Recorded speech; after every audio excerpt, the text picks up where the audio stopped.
Assalamualaikum warahmatullahi wabarakatuh. Selamat pagi dan salam sejahtera untuk kita semua. Yang saya hormati Bapak Ibu Dewan Guru SMP Negeri 1 Katingan Kuala. Yang saya hormati dan saya banggakan adalah pengurus OSIS SMP Negeri 1 Katingan Kuala, ketua komite atau pengurus komite, dan juga perwakilan dari orang tua siswa yang hadir. Ada beberapa hal yang ingin saya sampaikan pada kesempatan pagi hari ini, yaitu untuk memenuhi salah satu tugas sebagai kepala sekolah, yaitu untuk menyampaikan visi dan misi dari SMP Negeri 1 Katingan Kuala, yang mana ini adalah bagian dari arah kemana kita harus menuju untuk pendidikan di SMP Negeri 1 Katingan Kuala ini khususnya. Baik Bapak Ibu sekalian, kita langsung masuk ke materi. Ini adalah materi kita pada pagi hari ini tentang visi dan misi SMP Negeri 1 Katingan Kuala. Nah, sesuai dengan visi kita di awal tahun 2023 kemarin, itu masih berlanjut. Nanti akan kita evaluasi ketika di akhir pembelajaran tahun 2023-2024, dan ketika memasuki tahun pelajaran 2024 dan 2025 nanti akan kita revisi kembali apa yang harus menjadi tujuan kita ke depan.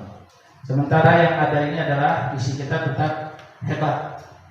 Hebat itu adalah holistik, etika, beriman, adaptasi, dan terampil. Lanjutkan, apa itu hebat? Hebat itu adalah yang pertama, H itu adalah holistik, yaitu mengembangkan seluruh potensi siswa secara harmonis, meliputi potensi intelektual, emosional, fisik, sosial, estetika, dan spiritual. Artinya kita ingin mengembangkan siswa secara menyeluruh, holistik, baik itu dari segi fisik, psikisnya, sosialnya, dan spiritualnya. Kemudian E itu adalah etika. Etika itu adalah aturan atau perilaku, di mana di sini tujuannya adalah untuk menegaskan mana yang benar dan mana yang salah. Ini ada hubungannya dengan aturan nanti atau perilaku. Kemudian B, beriman. Beriman itu mempunyai pengertian bahwa mempunyai keyakinan dan kepercayaan kepada Tuhan Yang Maha Esa. Artinya kita memberikan keleluasaan kepada siswa kita secara agama, baik itu agama Islam maupun agama non-Muslim ya, dan lainnya, untuk mereka bisa mengembangkan potensi keimanan dan ketakwaan mereka kepada Tuhan Yang Maha Esa.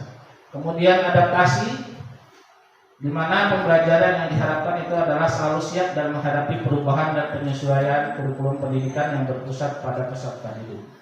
Di mana pada saat ini kita masih menerapkan dua kurikulum. Yang pertama adalah kurikulum Merdeka dan kurikulum 2013 atau K13. Untuk tahun ajaran yang akan datang, kita sudah secara penuh akan menuju kepada kurikulum Merdeka, sehingga dengan adanya adaptasi kurikulum ini kita harus siap dalam segala hal. Ini visi kita.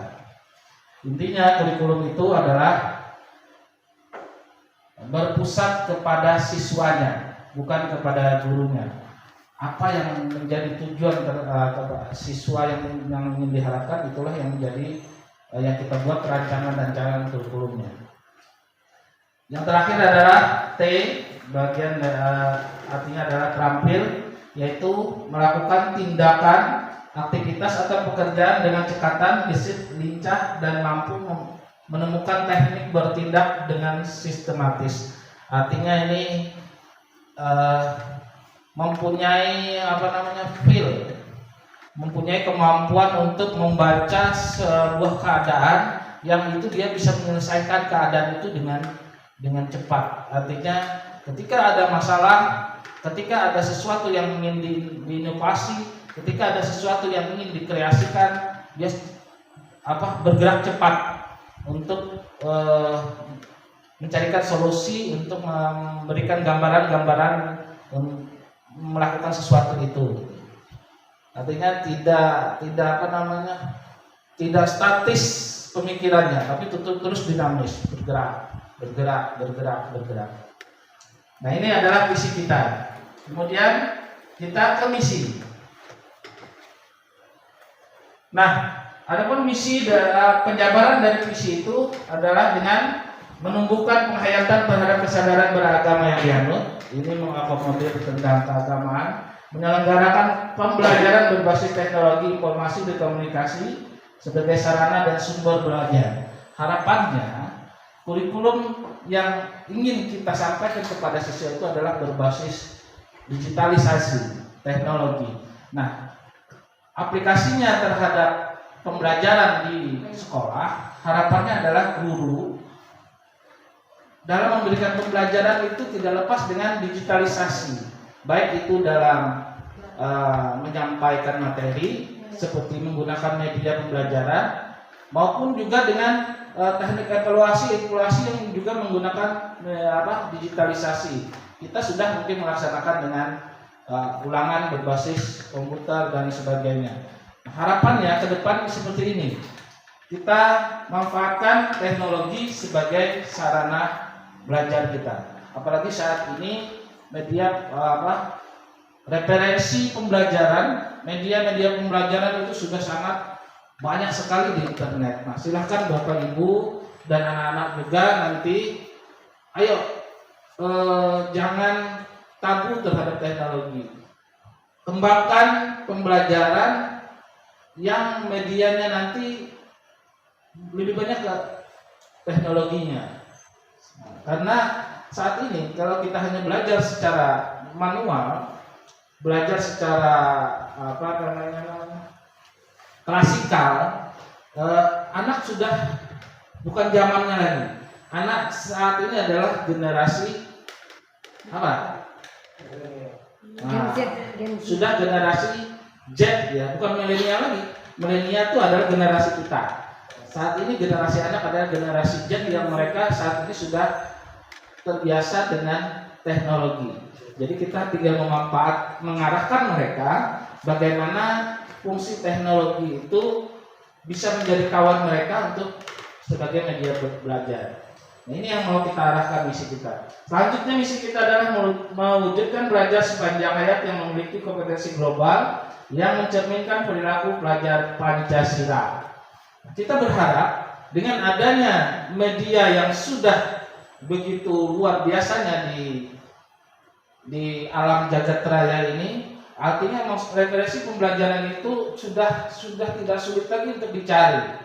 Dulu di zaman kita hanya sebatas buku-buku pelajaran saja. Sekarang buku-buku pelajaran sudah bisa diakses melalui internet, apa aja yang diinginkan. Artinya ilmu itu sudah terbuka lebar, tinggal bagaimana anak-anak kita arahkan untuk mereka belajar dalam sekian waktu, sehingga muncullah yang namanya dengan belajar sepanjang hayat. Menyelenggarakan pembelajaran yang aktif, menyenangkan, kreatif, dan berkolaborasi. Nah, harapannya kita sebagai guru ya tidak monoton. Jangan sampai guru yang menjadi pusat perhatian, menjadi tapi student center. Jadikan anak yang justru menjadi pusat pembelajaran kita.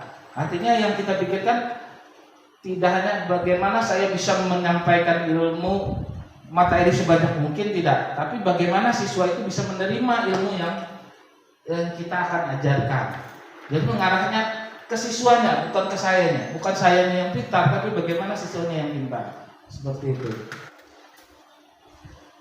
Kreatif dan kolaboratif. Nah, ini harapannya. Pembelajaran tidak hanya lagi tadi secara klasikal, monoton, dengan metode hanya ceramah, wawancara, tidak hanya seperti itu, tapi dengan kolaborasi. Mereka menciptakan dengan pembelajaran berkelompok. Ada yang namanya program based learning, ada PJBL, program project berbasis apa lagi?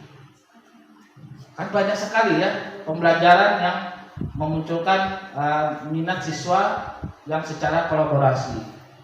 Nah, selanjutnya mengembangkan bakat, minat, dan potensi terbaik yang dimiliki setiap peserta didik. Ini ada kaitannya dengan bagaimana kita mengembangkan potensi anak-anak didik kita dengan apa?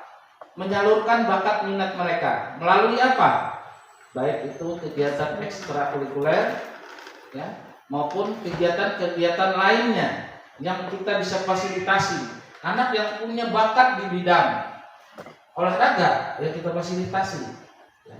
Anak yang punya bakat di bidang tari, kita fasilitasi. Anak yang punya bakat di bidang teknologi, kita fasilitasi. Nah, inilah tujuannya. Kita mencoba mengembangkan potensi terbaik yang dimiliki oleh anak, sehingga apa? Yang muncul nanti adalah bukan hanya maunya kita, tapi bagaimana maunya anak. Nah, tentu hal yang bersifat positifnya. Itu yang mau kita kembangkan. Misalnya, kita contoh umpamanya ada kita Jena. Jena ini potensinya di mana? Oh, dia ternyata potensinya di bidang karate. Nah, kita kembangkan di bidang karatenya. Umpamanya siapa lagi? Asrofa di bidang apa? Oh, ternyata dia lebih ke teknologi. Teknologinya kita kembangkan. Artinya apa? Tidak mesti harus sama setiap anak. Jadi kita harus hanya bisa mengembangkan potensi anak sesuai dengan bakat dan minatnya. Itulah yang disebut dengan pembelajaran berdiferensiasi. Nah, kalau dalam bahasa grup gerak itu pembelajaran berdiferensiasi, mengembangkan bakat minat anak sesuai dengan potensinya. Bisa saja saat ini anak, kalau kita samakan nilai itu adalah nilai mata pelajaran, sedangkan anak itu kurang minat di situ, maka dia akan sulit, nanti akan berkembang. Tapi ketika kita mengembangkan minat dan bakat anak sesuai dengan potensinya, pasti nanti akan tergali potensi terbaik anak. Nah, selanjutnya menumbuhkan cipta lingkungan yang hijau, bersih, sehat, dan asri. Nah, inilah misi kita. Karena kita adalah di lingkungan yang cukup kondusif terhadap penghijauan dan sebagainya. Jadi kita harus juga kembangkan itu, ya. Kembangkan bagaimana lingkungan kita ini supaya terlihat tetap bagus dan asri. Kemudian sehingga apa? Sehingga yang muncul nanti adalah anak bisa betah untuk belajar. Apa-apa yang kira-kira yang bisa dikembangkan untuk kecintaan mereka terhadap lingkungan, itu menjadi arah misi kita ke depan. Kalau ada yang mau disampaikan, masukan dan pertanyaan, silakan. Sebelum berdiri, kita ajak dulu. Baik, terima kasih kepada Pak Yusri atas kesempatan yang diberikan kepada saya untuk bertanya. Saya bertanya satu, Pak, terkait dengan misi kita, termasuk di dalam pembelajaran. Kalau saya lihat tadi itu kan semua kegiatan nih. Nah, tetapi yang intinya adalah di dalam pembelajaran, terkait pembelajaran untuk meningkatkan menyelenggarakan pembelajaran yang aktif, menyenangkan, kreatif, dan kolaboratif. Nah, di situ, Pak, kita kan sekarang ini kurikulum merdeka itu kan setidaknya di dalam semua pembelajaran itu terdapat di pembelajaran yang berdiferensiasi. Nah, mungkin yang Bapak sampaikan tadi, berdiferensiasi itu adalah bakat dan minat. Sedangkan di dalam pembelajaran yang belum memang kita jalankan sampai saat ini adalah masalah diferensiasi di dalam pembelajaran. Diferensiasi itu kan misalkan saya sebagai guru matematika memberikan pembelajaran satu soal untuk di kelas siswa itu, saya tahu siswa itu ada yang mengerjakan sampai habis, ada yang mengerjakan cuma setengah, dan ada yang cuma menulis soal saja dikumpulkan. Nah, apakah dan ini semua punya nilai, siswa itu ada nilai semua. Mau di mereka tuh mengumpul catatan kosong pun, yang penting mereka tetap hadir. menurut saya sudah saya jalankan diferensiasi, karena itu ya beberapa kali yang saya dapatkan waktu saya mengikuti kegiatan GMP kami, diferensiasi dalam pembelajaran, karena pembelajaran itu tidak bisa dimutlakkan satu A itu untuk semua siswa gitu, karena kan ada siswa yang tidak bisa. Nah, program kita di situ Pak, maksudnya bagaimana kita bisa menjalankan di dalam pembelajaran, termasuk juga untuk teman-teman guru yang lain seperti itu. Karena kan terkait masalah penilaian, oh dia nggak turun, dia tuh sering nggak turun siswanya, ngumpul tugas juga enggak, berarti tidak ada nilai gitu. Padahal perlakuannya saja yang berbeda. Maksudnya seperti itu Pak. Bagaimana untuk mengerti hal tersebut? Terima kasih Pak. Terima kasih Pak Tetra ya sudah memberikan masukan dan sekaligus bagaimana kita cara mengembangkan misi kita yang berhubungan dengan mengembangkan bakat minat dan potensi kebudayaan dan pendidikan visual yang ada hubungannya dengan pembelajaran. Tadi sempat disinggung adalah tentang pembelajaran berdiferensiasi. Kita harus tahu dulu pembelajaran berdiferensiasi itu apa. Pembelajaran berdiferensiasi itu adalah pembelajaran yang berfokus kepada peserta didik yang mana sesuai dengan kemampuannya, sesuai dengan bakat dan minatnya. Begitu. Artinya pembelajaran itu tidak sama setiap siswa, ada perbedaan. Nah, bagaimana cara untuk mengetahui perbedaan gaya belajar siswa ini? Yaitu dengan cara biasanya asesmen diagnostik, ya, asesmen awal.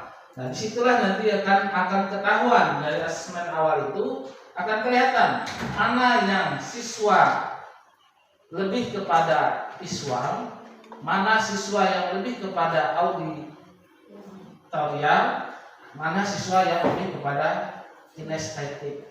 Nah, kalau sudah ketahuan seperti itu, sudah tahu, sudah mengerti, harapannya guru memahami, melakukan pembelajaran itu sesuai dengan gaya belajarnya masing-masing. Artinya tidak sama polanya setiap siswa itu belajarnya, ya, tidak sama. Nah, beri mereka pembelajaran yang sesuai dengan bidangnya tadi masing-masing. Bagaimana Pak dengan hasil nilainya? Nilainya tentunya sesuai dengan kemampuannya, ya, sesuai dengan kemampuannya. Kalau memang dia ketika kita dalam pembelajaran, ya, pembelajaran itu kan kalau di RPP berdiferensiasi itu ada 3. Yang pertama ada konten, yang kedua ada proses, yang ketiga ada produk. Nah, kita lihat pola pembelajaran yang dari 3 ini. Anak yang tadi lebih kepada kinestetik, lebih banyak kita lakukan kegiatan pembelajaran yang bersifat project, ya, project. Anak yang lebih cenderung kepada visual dan auditorial, lebih ke visual umpamanya, berarti kita nanti menggambarkan pembelajaran dengan sesuatu, dengan media pembelajaran. Anak yang lebih kepada auditorial, bisa jadi kita berikan pembelajaran yang dengan gaya belajarnya yang lebih kepada pendengarannya, kita pertajam. Nah, bagaimana dalam satu kelas seperti itu menerapkannya? Memang secara prakteknya agak sulit, ya. Saya kemarin pun mempertanyakan itu, bagaimana, apakah guru harus menjadi 3-4 orang untuk memenuhi gaya belajar siswa seperti itu? Memang agak sulit, tapi ketika itu ada RPP-nya, berdiferensiasi itu tadi, nanti di situ akan kelihatan kita mengarahkannya. Oh, anak yang lebih kepada auditorial kita beri kebutuhan. Tapi tadi tidak sama pembelajaran. Kalau nilainya, ya itu tadi kata Pak Getra tadi, ya, bisa jadi anak ini kelihatan lemah di bidang matematika, tapi dia punya bakat di bidang lain. Nah, itu yang menjadi nilai tambah untuk hasil belajar siswa tersebut. Coba kadang kita anak kalau disuruh belajar matematika dengan disuruh mengambil sampah lingkungan itu, dia lebih senang yang mana? Nah, kalau dia lebih senang mengambil sampah, jadikan matematika belajarnya dengan seperti pengambilan sampah. Mereka senangnya di situ, tapi kita bikin pembelajaran matematikanya yang mereka senang itu. Sambil umpamanya contoh sederhana, coba kamu ambil sampah sampai 100, sampai dihitung.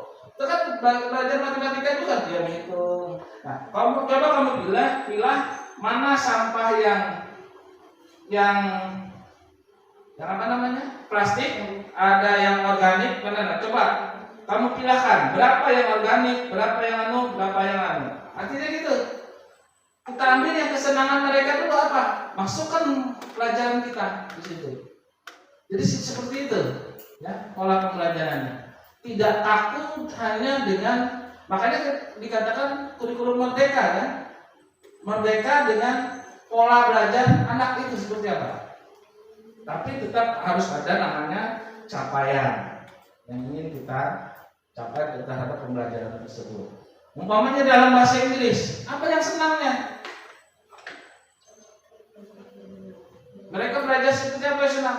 Jangan memaksakan belajar itu sesuai dengan gaya kita.